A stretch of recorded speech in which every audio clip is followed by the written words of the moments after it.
அதிக விஷம் கொண்ட கட்டுவிரியன் பாம்பு கடித்தது தெரியாமல் வயிற்று வலி என ஆபத்தான நிலையில் அனுமதிக்கப்பட்ட 6 வயது சிறுமியை துரிதமாக செயல்பட்டு புதுக்கோட்டை அரசு மருத்துவமனை மருத்துவர்கள் காப்பாற்றியுள்ளனர்.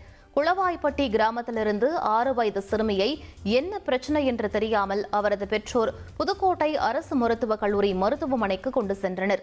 மருத்துவர்கள் கேட்டதற்கு வயிற்று வலி என பதிலளித்துள்ளனர். ஆனால் சிறுமியை பரிசோதித்த மருத்துவர்கள் கட்டுவிரியன் பாம்பு கடித்ததை கண்டுபிடித்து விஷ முறிவு மருந்துகளை உடனடியாக வழங்கினர். தொடர்ந்து 1 வாரம் 15 முறை விஷ முறிவு மருந்தை அளித்த பிறகு சிறுமி குணமடைந்தார். எங்கள் அறுவை சிகிச்சை பிரிவுக்கு வயிற்று வலி அப்படின்னு அவங்களோட மாமா கூட்டிகிட்டு வந்தாங்க. அங்கே அவங்க வயிற்று வலிக்கான காரணம் எல்லாத்தையும் பார்த்துட்டு அங்கே ஒன்றும் இல்லை அப்படின்னு சொல்லிட்டு குழந்தைகள் நல மருத்துவர்கிட்ட அவங்க அனுப்பிச்சி வச்சாங்க. அந்த குழந்தைக்கு கண் இமை ரெண்டுமே தொங்கி போயிருந்தது.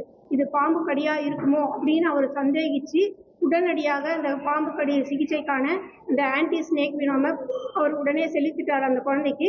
இதில் என்னன்னா, அந்த குழந்தைக்கு எந்த இடத்துலையுமே பாம்பு கடித்ததுக்கான அறிகுறியோ வலியோ வீக்கமோ எதுவுமே இல்லை. பெற்றோருக்கும் எதுவுமே தெரியல. அதுக்கப்புறம் அந்த ஆன்டி ஸ்னேக் வினோம் அது குழந்தைக்கு ஒரு 15 வயல் செலுத்தினதுக்கு அப்புறம் இம்மீடியட்டா அந்த குழந்தை அவ்வளோ நல்லா, இப்போ நீங்க பாத்தீங்கன்னாலே உங்களுக்கு தெரியும், 2 கண்ணும் நல்லா இருக்கு.